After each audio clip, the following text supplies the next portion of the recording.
Hello there. I'm going to be talking today about how do you pick a path, because I think that in our society we are so often kind of um, trained, or from the time we're little kids we are asked. I remember I was asked from the time I was a really teeny, oh, what do you want to be when you grow up? So I'm sure all of you can identify with people saying, oh, what do you want to be when you grow up? And it, of course, little kids, boys might say, and I don't want to be sexist, but again, it's very common for boys to say, oh, a firefighter, and whatever it may be. We are kind of, from the time we were little, we're asked, what do you want to be?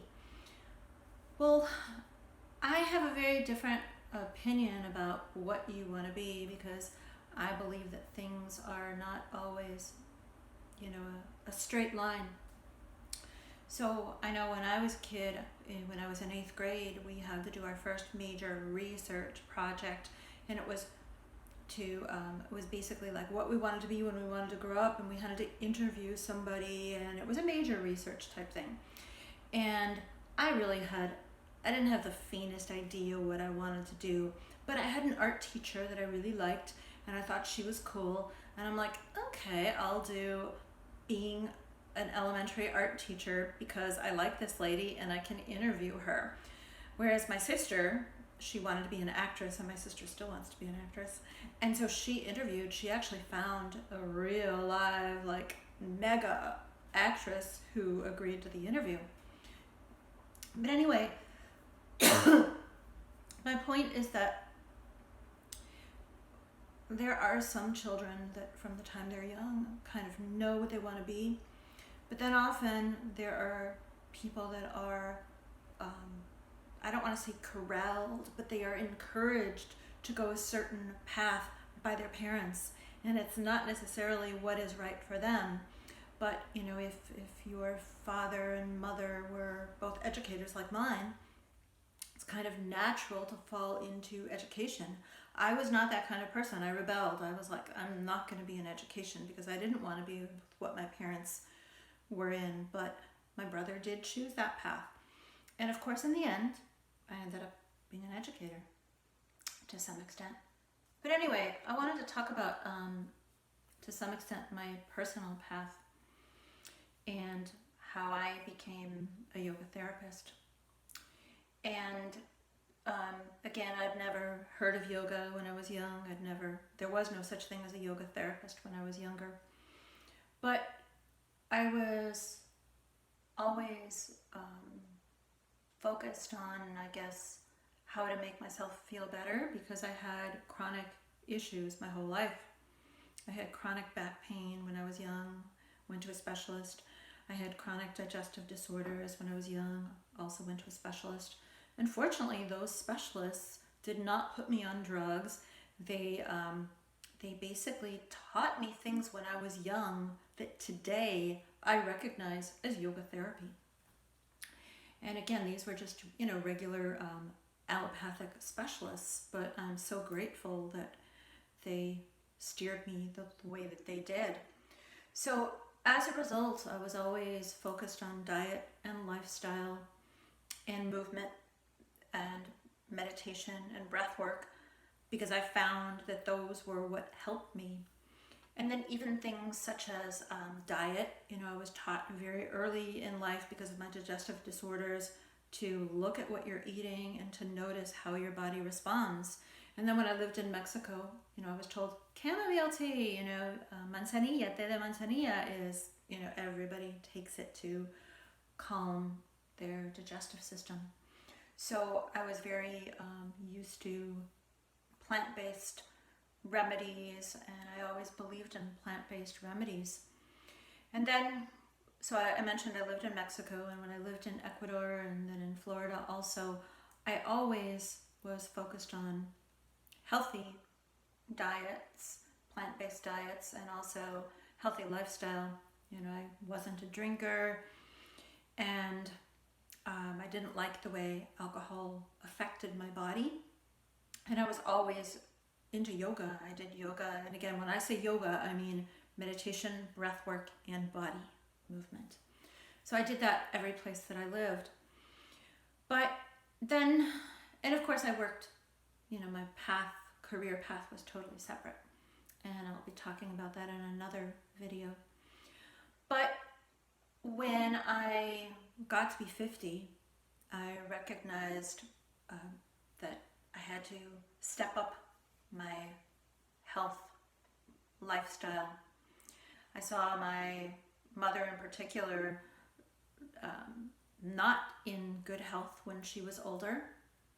My mom did die of diabetes, and when the exact age that my mom was when she began insulin was the exact same age I was when I was diagnosed pre-diabetic. And so even though I had always avoided sugar, I had always had a healthy lifestyle, I was like, oh my God, there's only so much you can do, right? And the genes come into play. So anyway, I stepped up everything I was doing. And I'm happy to say right now my blood sugar is completely normal. Nobody would ever believe that I was diagnosed pre-diabetic as long ago as I was, because typically after 10 years of being pre-diabetic, you're diabetic full blown.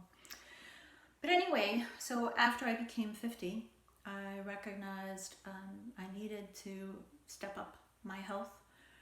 I got my yoga teacher training completed. I studied Ayurveda in India. I got my initial Reiki training in Mexico. And then, I was talking about my main focus for today is how do you pick a path?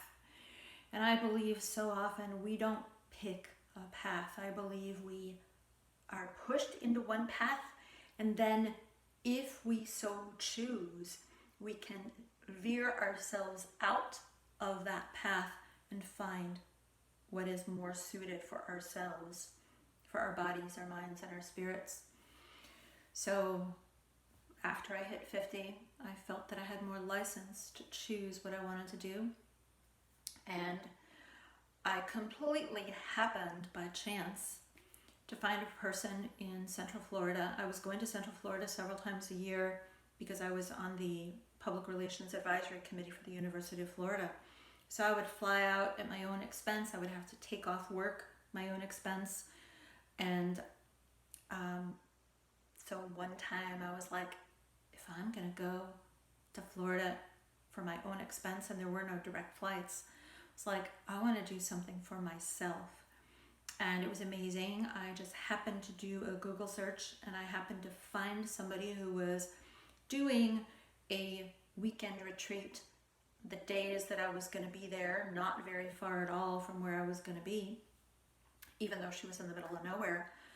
And from the first time I met her, I recognized, oh my God, she is exactly who I need to get myself from here to here.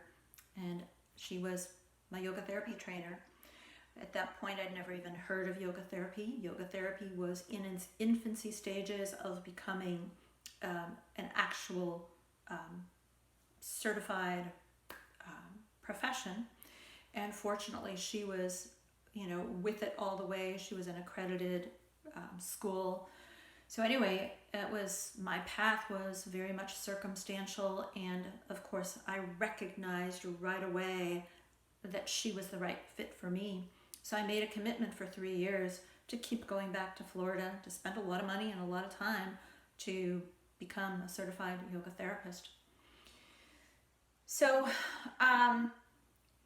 anyway, as a result of that, my path, of course, has changed. I gave up my other career, and my path has changed more also to focus more on spirituality, because I recognize so much that, of course, yoga is all about body, mind, and spirit, but the spirituality tends to be what we do in the end. So anyway, my next session, I'm going to be talking about when do you pick up a path, and how do you kind of create the path, and especially from an Ayurvedic standpoint. So anyway, I'm Deborah Charnes. I'm an author, I'm a blogger, I'm a holistic coach, and I also own the Right Council, the Namaste Getaway in Hill Country, Texas, and I do everything in English y también en español. So thank you very much for joining. From my heart to yours, namaste.